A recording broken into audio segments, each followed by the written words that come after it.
Hi hello welcome to news site Telugu channel. This is Paritala Murthy. So India versus Bangladesh match practice match ఇది పెద్ద important match ఏం కాదు. But ఏంటంటే అందరూ కూడా బ్యాటింగ్ ప్రాక్టీస్ అనేది చేయొచ్చు, అలాగే అందరూ కూడా బౌలింగ్ ప్రాక్టీస్ అనేది చేయొచ్చు.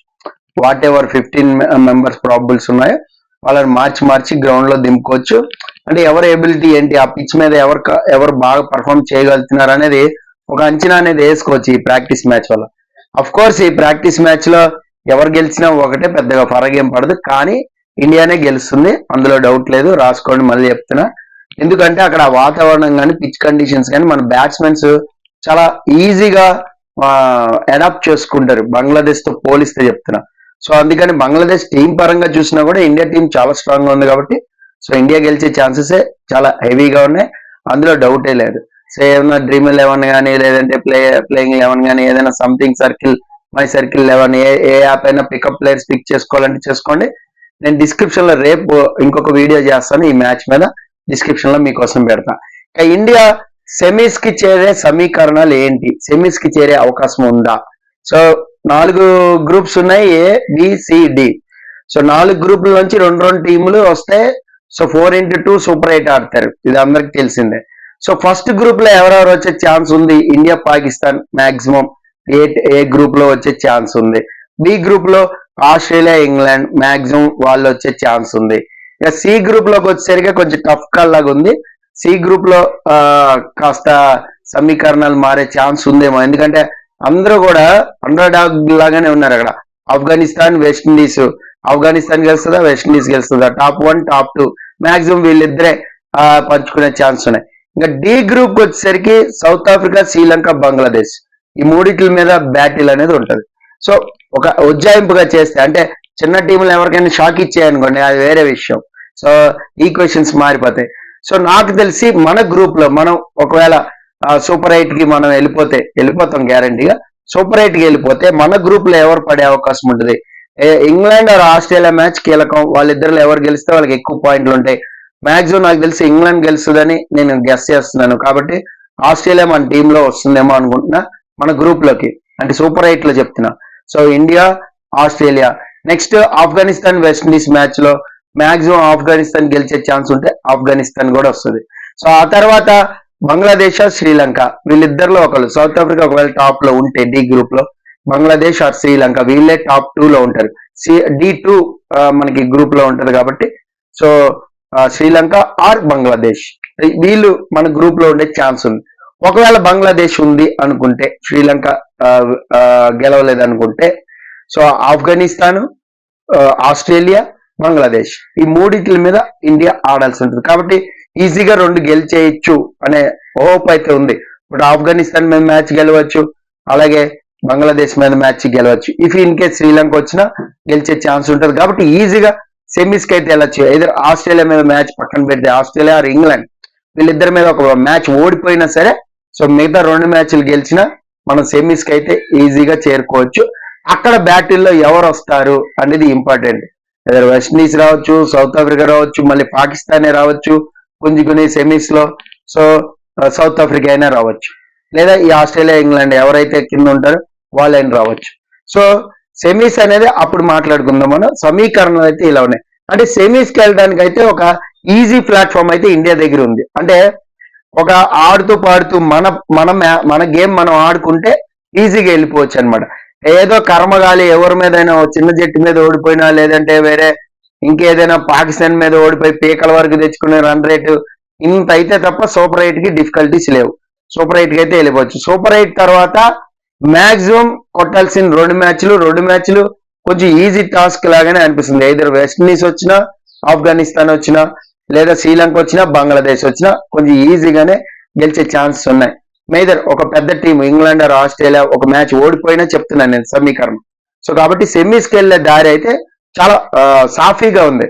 సో ఆడతాం, కష్టపడతాం, ఇంకా మన చేతిలో ఉంది కాబట్టి మాక్సిమం వెళ్ళే ఛాన్సెస్ అయితే కనబడుతున్నాయి ఇండియాకి సెమీస్ కి. అలాగే అటు సైడ్ పాకిస్తాన్ చూస్తే చాలా డిఫికల్టీగా ఉంది. పాకిస్తాన్ కి ఒకవేళ మన మీద ఇండియా మీద మ్యాచ్ కానీ ఓడిపోతే గ్రూప్ లో వాళ్ళకి చాలా డిఫికల్టీ అయిపోద్ది. ఏది బి గ్రూప్ లోకి వెళ్ళిపోతారు. బి గ్రూప్ లో Australia, England or West Indies, Afghanistan ఇట్లా వాళ్ళకి చాలా టఫ్ కాల్ ఉంటుంది. సౌత్ ఆఫ్రికా వచ్చేస్తుంది అక్కడికి. సో వాళ్ళకి చాలా టఫ్ కాల్ ఉంటుంది పాకిస్తాన్ సెమీస్ రావడానికి. సో ఇండియా పాకిస్తాన్ ఒకవేళ ఆడాలి అంటే ఇండియా టాప్ లో ఉండాలా, నెంబర్ 1 లో ఉండాలా, పాకిస్తాన్ నెంబర్ 2 లో ఉండాలా గ్రూప్ లో. అప్పుడు A1 B2 ఆడతాయి, అలాగే B2 A1 ఆడతాయి. సో కాబట్టి సెమీస్ అనేది పాకిస్తాన్ గ్రూప్ లో సెకండ్ ప్లేస్ లో ఉంటే ఇండియా పాకిస్తాన్ ఆడతాయి. So otherwise first India Pakistan match league లో పెట్టేశారు అందుకనే. సో కాబట్టి చాలా రూట్ అయితే చాలా సాఫీగా ఉంది, వెళ్ళడం అయితే ఈజీ. కీ ప్లేయర్స్ అయితే నేను ఆల్రెడీ చెప్పాను మీకు. Rohit Sharma key player, opening విధ్వంసం సృష్టించాడు అంటే మ్యాచ్ 1 సైడ్ అయిపోద్ది. సూర్యకుమార్ యాదవ్ మిడిల్ ఆర్డర్ లో కీ ప్లేయర్, అలాగే బౌలింగ్ లో బుమ్రా కీ ప్లేయర్. సో వీళ్ళల్లో ఎవరు క్లిక్ అయినా ఆ రోజు మ్యాచ్ ఇండియా సైడ్ తిరిగిపోతుంది. ఇక కోహ్లీ అంటారా, కాన్స్టెంట్ గా ఆడతాడు కాబట్టి నో ప్రాబ్లం. సో తన మార్క్ ఎప్పుడు వేస్తూనే ఉంటాడు స్కోర్ బోర్డ్ మీద. సో కాబట్టి కోహ్లీ అనేది పర్ఫెక్ట్ గా ఎప్పుడు కూడా తన షోల్డర్ పై రెస్పాన్సిబిలిటీ అనేది తీసుకుంటాడు. So hope the best.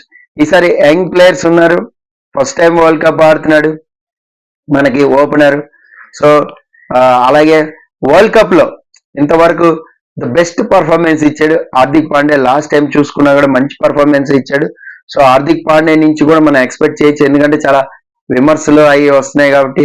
అలాగే ఫస్ట్ టైం వరల్డ్ కప్ ఆడుతున్న యశస్వి కూడా మాక్సిమం తన ఎఫర్ట్ పెట్టే ఛాన్స్ ఉంటుంది.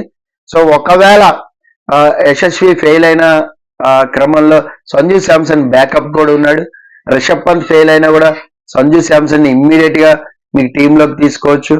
సో కాబట్టి మీకు బెంచ్ మీద బౌలర్స్ కూడా నాకు తెలిసి సిరాజ్ బెంచ్ బౌలింగ్ కి పరిమితం అవుతాడేమో, ఎందుకంటే లెఫ్ట్ అండ్ రైట్ కాంబినేషన్ వెళ్తారు. హర్షదీప్ సింగ్ అండ్ బుమ్రా వీళ్ళిద్దరితోనే వెళ్తారు. అలాగే మీకు ఒక Shivam Dube first time world cup ఆడుతున్నాడు. శివం దుబే కూడా సో మిడిల్ ఆర్డర్ లో ఎక్కడైతే ఒకవేళ రవీంద్ర జడేజా గాని పక్కన పెట్టి అక్షర్ పటేల్ పెట్టుకున్నా, లేదు ఒకవేళ మీకు ఒక బౌలర్ తగ్గించుకుంటే శివం దుబేని పర్ఫెక్ట్ గా ప్లేస్మెంట్ అనేది చేయొచ్చు. రోహిత్ శర్మ దగ్గర చాలా నెంబర్ ఆఫ్ ఆప్షన్స్ అనేవి అయితే చక్కగా ఉన్నాయి, వెపన్స్ అయితే రెడీగా ఉన్నాయి, రూట్ కూడా క్లియర్ గా ఉంది సెమీస్ వరకు వెళ్ళడానికి. సో కాబట్టి ఈసారి రోహిత్ శర్మ ఎలాగో 1 డే వరల్డ్ కప్ అనేది మిస్ అయ్యాడు కాబట్టి అట్లీస్ట్ 2020 వరల్డ్ కప్ అయినా కొట్టి తన కెరియర్ ఏదైతే ఉందో హిట్ మ్యాన్ కెరియర్ అది కొంచెం గ్రాండ్ గా ఎండ్ చేసుకోవచ్చు. ఏ క్రికెటర్ కైనా అలాగే ఉంటుంది. సో ఒక గ్రాండ్ గా ఎండ్ చేసుకోవాలి మన కెరియర్ అనేది ఉంటుంది. ఇప్పుడు MS ధోని లాగా అందరూ కూడా గ్రాండ్ గా ఎండ్ చేసుకోలేరు కదా. సో ఇప్పుడు విరాట్ కోహ్లీ కూడా చాలా ముఖ్యం, ఎందుకంటే ఒక రేంజ్ ఆఫ్ క్రికెట్ ఆడాడు ఒక 10 years నుంచి. ఆల్మోస్ట్ బ్రహ్మాండం ఒక రన్ మిషన్ గా పేరు తెచ్చుకున్నాడు. ఆల్మోస్ట్ టెండూల్కర్ ని బీట్ చేసాడు చాలా మటుకు రికార్డ్స్ అనేది. సో ఇంకా అత్యధిక పరుగులు అయితే బీట్ చేయాల్సి ఉంది, అది కూడా బీట్ చేసేస్తాడు. So fitness అలాగుంది. సో కాబట్టి విరాట్ కోహ్లీ కూడా తన హయాంలో ఒక వరల్డ్ కప్ ఎత్తుకోవాలి అని అయితే ఉంటుంది. సో మనకు కూడా అంటే 2011 లో వచ్చింది కాదనట్లేదు. కాకపోతే ఏంటంటే ఇక్కడ కూడా గ్రాండ్ గా వీళ్ళ సారథ్యంలో వీళ్ళ ముందుండి నడిపించే దాంట్లో వరల్డ్ కప్ ఇవ్వాలని కూడా ఉంటుంది. సో కాబట్టి రూట్ అయితే క్లియర్, అందరూ పర్ఫెక్ట్ గా ఉన్నారు. కాబట్టి first practice match best practice match అవుతుంది.